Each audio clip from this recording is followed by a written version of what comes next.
the jungle has its rules, and I just try to keep it cool, and I'll be treated like a tool.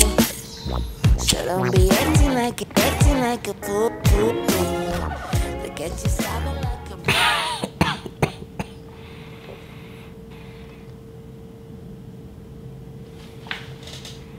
The science of memory.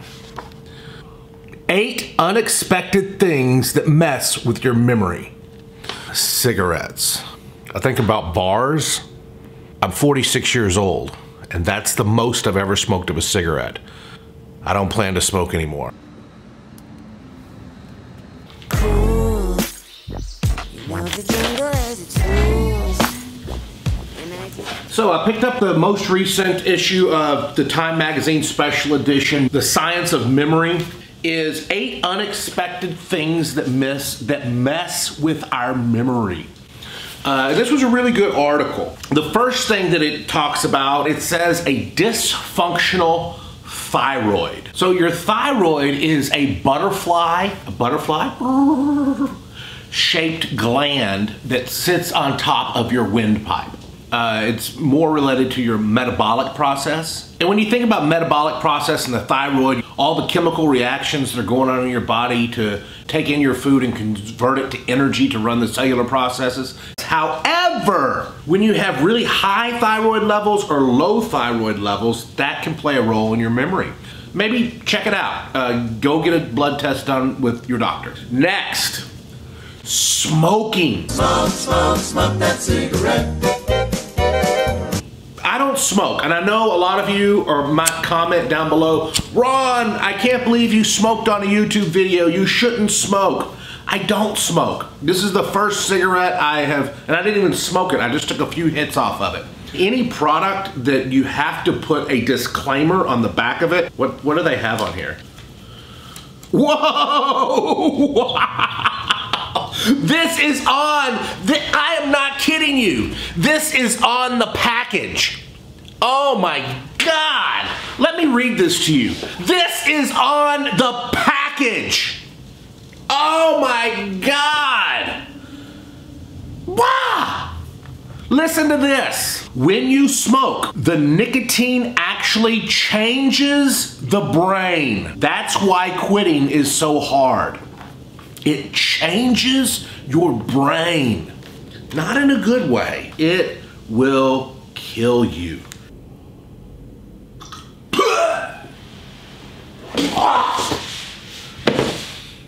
If you're still smoking, that may help explain memory lapses.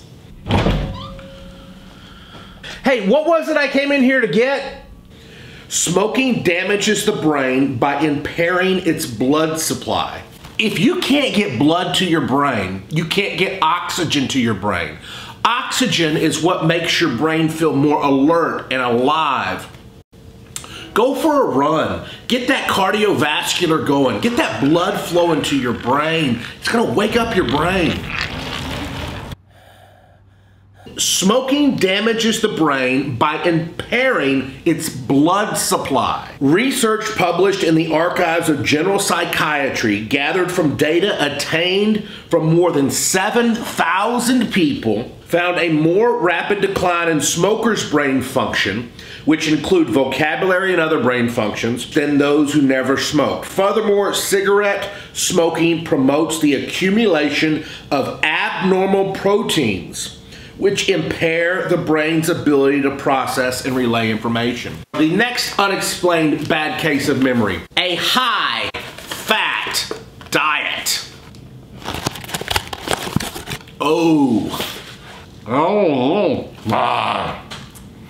Greasy burgers and French fries that cause memory problems. They did a study where they had adolescent young mice and they fed them high-fat diets for 8 weeks. I don't know if they were taking these mice to McDonald's or what, but that these mice that had high-fat diets were experiencing memory problems as opposed to the ones that did not have high-fat diets. Another study for middle-aged rats found the hippocampus, the part of the brain responsible for short-term memory, may be particularly vulnerable to the impact of high-fat diets. Calorically dense diets, high-calorie dense diets, promote type 2 diabetes, hypertension, and cardiovascular disease, which can all do damage to our brains. Damages blood supply to the brain. Damages blood supply to the brain. Next, a B12 deficiency. B12 helps keep your nerve cells healthy and your blood cells healthy. If you're a vegetarian or vegan, you might go get a B12 blood test, have your blood test drawn and see if you are deficient in this, or if you're not a vegan, but you just don't have enough B12. I take a B12 supplement every day, but there are other ways to get B12. You can do it through yogurt. Yum. Swiss cheese, eggs. The next one that's a surprising source of memory lapse is prescription drugs.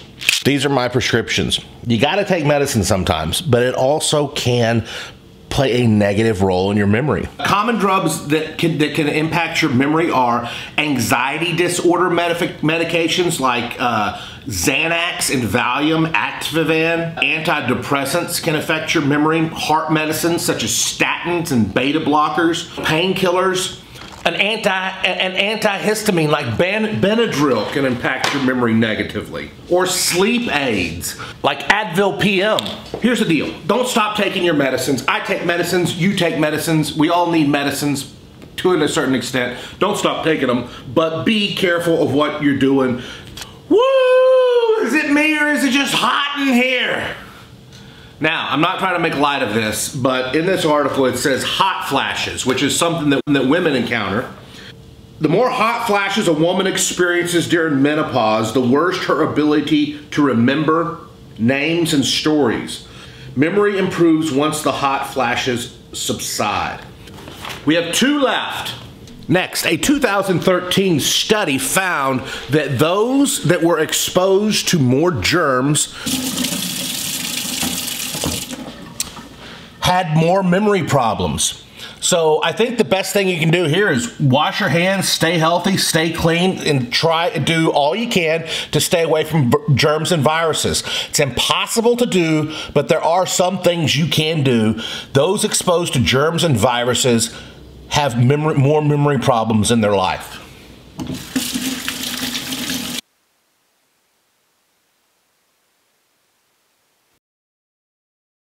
Depression. You know, it's something that I have battled in my life, and depression is the number 8 unexpected thing that can mess with your memory. Depression is a mood disorder that's often a result of low serotonin and dopamine levels in your brain. It can cloud your brain, it can stress you out, it can create anxiety. And when you are depressed or have anxiety, your brain will produce cortisol, which is the stress hormone. And this stress hormone, this cortisol, is terrible for your memory. People who have extreme depression, their memory loss or their memory problems are worse. So the memory loss and the memory problems often correlate with the anxiety or depression. And in part it's because of these cortisol levels. Your brain is producing this stress hormone to deal with the anxiety or depression, but it's also killing your memory. The good news is if you can relax and find a way to work out of the depression, and by that maybe seeing a doctor or a counselor or medication or whatever that you need to do that's right for you, once you can help manage the depression or anxiety, the cortisol levels can decrease and your memory can return a little bit. But these are the 8 unexpected things that mess with your memory from Time Magazine. If you enjoyed this video, if you like this video, I appreciate all the thumbs up. Let me know what you thought of this video. Check out my memory course, blackbeltmemory.com. It's in the description below. It's a great course on how to improve your memory. See you on the next video.